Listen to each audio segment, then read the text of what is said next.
Ameitoa kauli hiyo wakati alipokuwa akizungumza na walimu pamoja na wanafunzi wa kike wa skuli ya Utaani katika hafla ya ugawaji wa taulo za kike walizopatiwa wanafunzi hao zilizotolewa na taasisi ya Pamoja Zanzibar.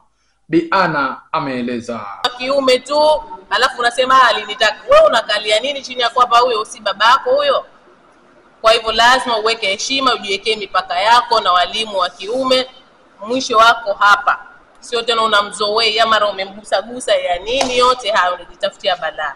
Kwa hivyo mtoto wa kike, ongea vizuri na walimu wako wanaume, lakini weka mipaka yako, jiheshimu na yeye atakuheshimu. Wewe usiwe sababu yeye kumtia majaribuni, lakini yeye pia asiwe sababu kukutia wewe kwa kukuhadaa na kufanya vitendo vya udhalilishaji. Tunapokea kesi nyingi sana, watoto wanadhalilishwa kwenye skuli. Kwa hivyo hatupendi skuli ya Utaani tuje turipotiwe kwamba kuna walimu wanawafanyia watoto vitendo hivi, kwa sababu nyie mna midomo ya kusema. Tunaomba muambie walimu wengine, ikiwa mwanamke ikiwa mwanamume, unamuona huyu yuko vizuri, huyu ana heshima, basi mwambie mwalimu fulani anataka kunifanyia vitendo hivi hapa.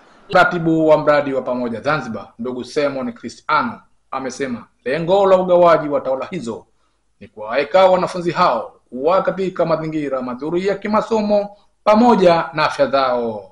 Wanafunzi kwa kulinda afya zao, kwa sababu kama hii tunahakikisha kwamba hedhi yao inaenda salama na wanaweza kujilinda wenyewe na kujistiri wenyewe.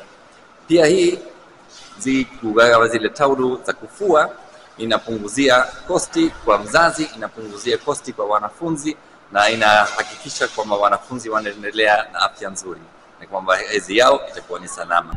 Naamini kwamba zitatusaidia sana katika masomo yetu. Kabla hatujapata hizi pedi, tulikuwa tunapata changamoto nyingi. Miongoni mwa hizo tulikuwa kutumia gharama katika kununua pedi zingine. Lakini Pamoja Zanzibar wametuletea msaada za kike ambazo hizi zitaweza kutusaidia kwa darasani kupata confidence ya kusoma, yaani hatukuwa na wasiwasi wa kusoma.